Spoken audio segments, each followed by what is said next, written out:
Good morning, good afternoon, or good evening. Whatever time it is when you hear this message, I pray that you are poised to receive, to accept, and to respond to words of wisdom. Ashe.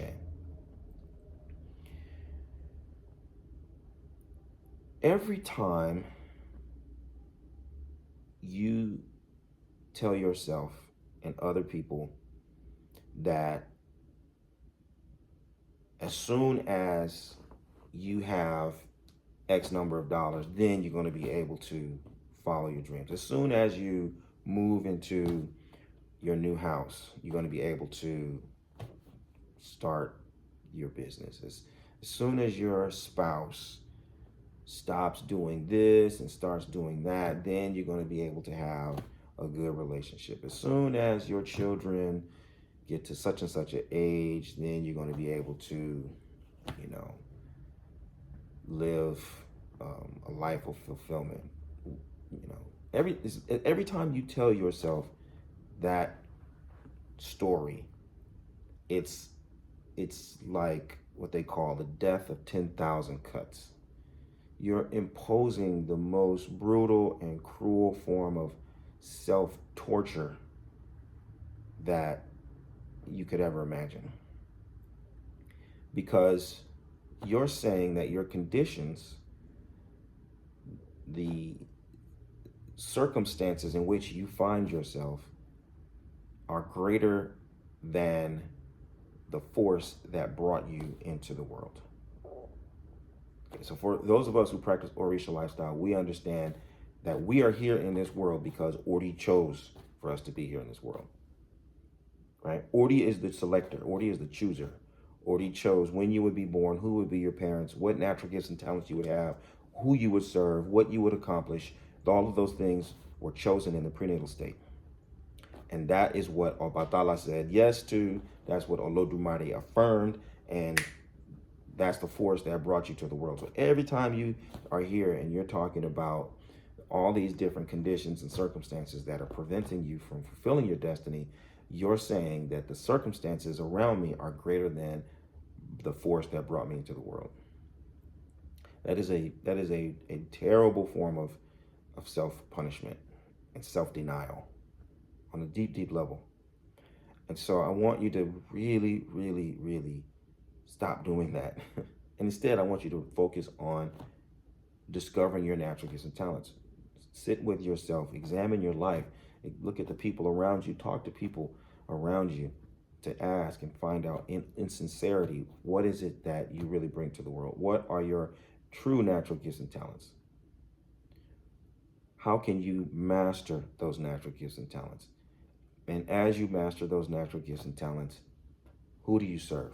Who is it that really gets the most out of what you do and who you are? Okay, it could be one person, it could be 5 people, it could be 1,000 people, it could be 1,000,000 people, right? If it's 1,000,000 people, there's probably a cause that you're serving.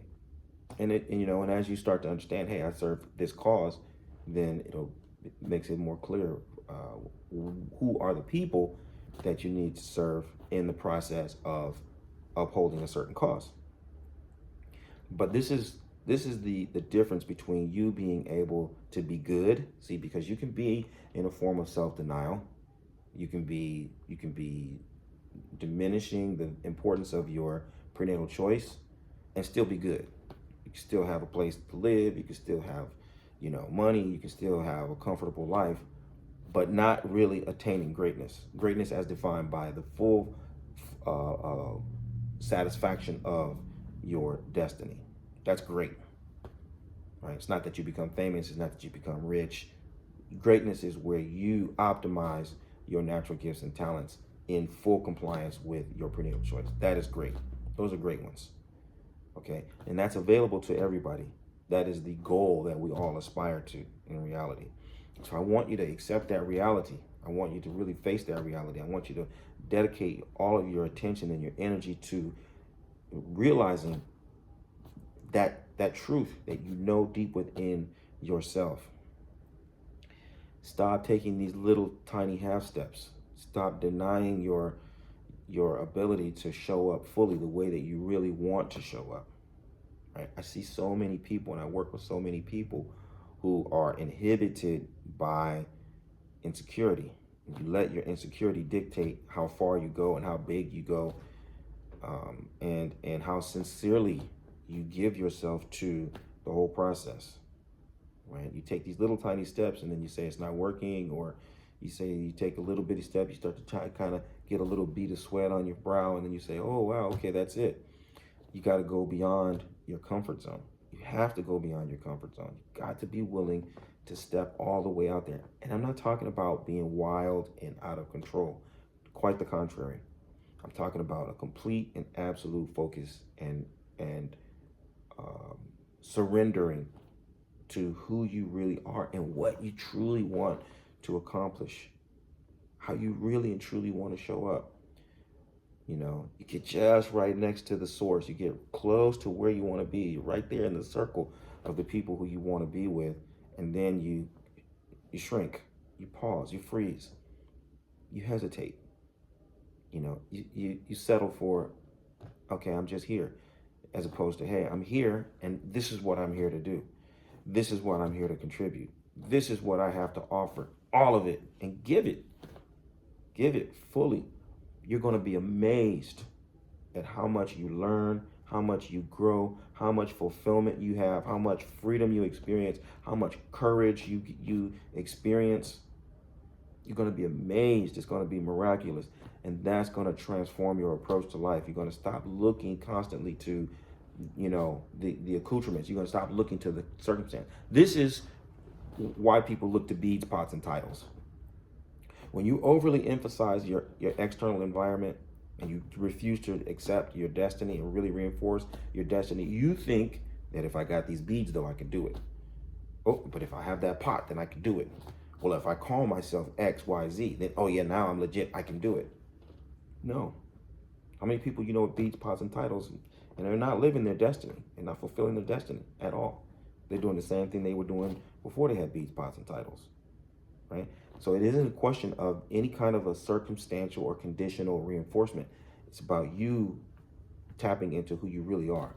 What did you really bring with you? What really brought you into this world? Accept it, embrace it, and give yourself to it and allow it to express itself through every single thing that you do. So if you've been punishing yourself with death by 10,000 cuts, now you can start to heal yourself by making all, 10,000 decisions that reinforce your destiny.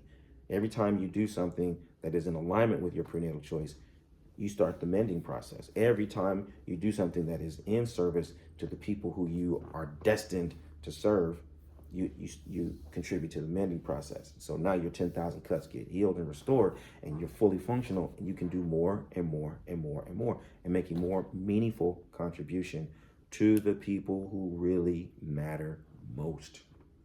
Okay? Now, this is what I mean when I say I'm looking for leaders. I'm looking for people who want to have a positive impact on the world, people who want to change the world, people who want to save the world through positive influence.